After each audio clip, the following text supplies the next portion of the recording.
teiksim, zināšanas, atbalsts, informācija par iespējām sabiedrības labā darboties ne tikai savā teritorijā, bet pat visas valsts mērogā. Šī gada balva ir neliela, un dažreiz mums sāp sirds, ka mēs nevaram apbalvot vairāk sieviešu un nevaram iedot lielāku, pieklājīgāku summu. Mēs pasniedzam 300 latus. Taču zinām, ka vienmēr ar šo mazo naudiņu var izdarīt daudz vairāk, 2 reizes vairāk. Šogad tika godinātas 14 dāmas, kas katrs savā darbības jomā ir paveikuši sabiedrībai ļoti nepieciešamas aktivitātes. Šis gads ir bijis bagāts gads, jo Neratas novadā tas ir mazs novads.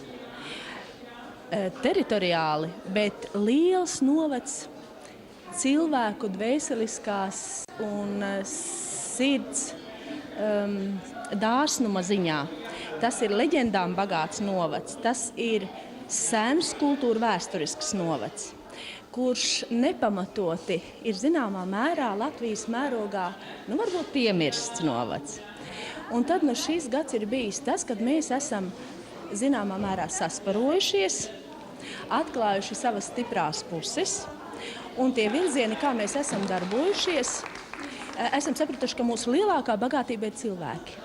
Mūsu pensionāru padomē ir 7 cilvēki, bet patreiz mums nāk atkal jauni pensionāri, un mēs gribam paplašināt savu pensionāru padomi. Darbojamies, strādājam, pāris reizes braucam ekskursijās gadā, pāris reizes vai pat 3 reizes braucam uz teātriem, gan uz Rīgu, gan tagad ieplānos uz Daugavpili. Mums ir tāds nodibināta labdarības biedrība, ja? Un tad tur vienreiz nedēļā nāk tie cilvēki, kuriem ļoti vajadzīgs apģērbs un apavi. Nedrīkstam sēdēt. Nedrīkstam, mums ir jādarbojas un jāatceras viss tas labais un tikai uz priekšu. Sieviešu tiesību institūts šajos pēdējos 8 gados, kopš mēs esam vairāk aktivizējuši savu darbību, ir apvienojis jau pār pa 700 sieviešu, biedru, pareizāk sakot, biedru. Tā skaitā mums ir arī apmēram 10% vīriešu organizācijas biedri un apvienojas ar tādu tendenci izvērst Latvijā tīklu, lai varētu sniegt informāciju, ļoti vispusīgu informāciju dažādos Latvijas reģionos. Svarīgi ir arī uzsvērt, ka Sieviešu tiesību institūta darbība ir ļoti vērsta uz lēmumu ietekmēšanu.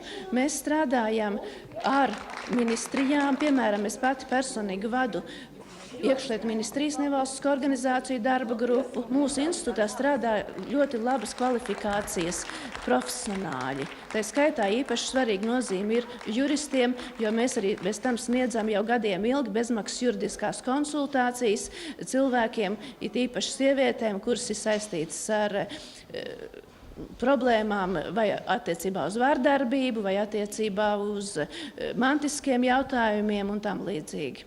Šogad gada balvu pasniegšana norisinājās Skrīveros, tādēļ pasākuma dalībnieki varēja priecāties par Skrīveru pašdarbības kolektīvu sniegumu, kas atzinīgi novērtēta arī dažādos konkursos un skatēs.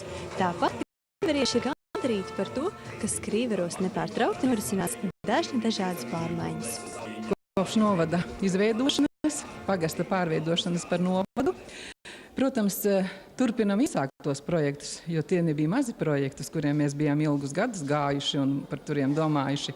Tas ir tas pats saucamais ūdens projekts, kohēzijas fonds, kur pirmā kārta arī šogad ir nodota. Tas ir tīrs, dzidrs ūdens, ko mums iedzīvotāji, daļiedzīvotāji jau var saņemt. Un nākošā gada jūnijā mums jāsaņem otra puse šī projekta, sadzīves notekūdeņu novadīšana, attīrīšana, lai tas viss process ritētu vidē draudzīgā procesā saistībā ar atkritumu savākšanu. Mēs esam tajā reģionā, kur ir pēdējais poligons tiek izbūvēts, saucamais dziļās vādas poligons. Un līdz ar to mums arī jārekultivē ir mūsu atkritumu izgāstuve, kur arī esam iesaistījušies vides ministrijas projektā. Un jāmācās būs atkal par jaunu iedzīvotājiem šķirot atkritumus un dzīvot draudzīgi videi. Protams, ļoti aktuāli Skrīveros ir projekti par sociāliem jautājumiem. Arī pagājušā gadā dabūjām apstiprinājumu no Labklājības ministrijas. Un pašlaik iepirkumu veicam, gatavojam dokumentāciju par dienas centras izveidi sociālās aprūpes centra Ziedugravas teritorijā.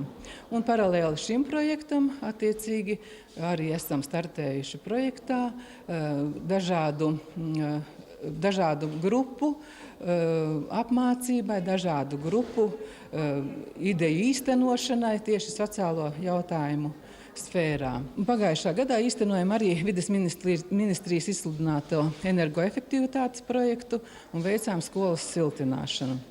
Liels prieks par to. Mēs uz šo te skolas renovāciju un siltināšanu arī gājām vairāk kā 10 gadus. Beidzot, tas ir īstenojies. Skrīveru skolas un bērnu dārzi ir ļoti aktīvi un mēģina rast, un arī līdz ar to no mūsu idejām arī bieži vien daudzas idejas ir īstenojušās arī citās skolās.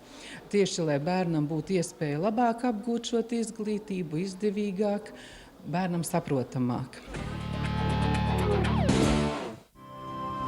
Šobrīd daudz viet Latvijā dažādos salonos tiek piedāvāta taizemes masāža, taču cilvēki tiek maldināti, jo joprojām Baltijas taizemes medicīnas rehabilitācijas centrs ir pirmais un vienīgais Baltijā, kas piedāvā īstu certificētu taizemes masāžu.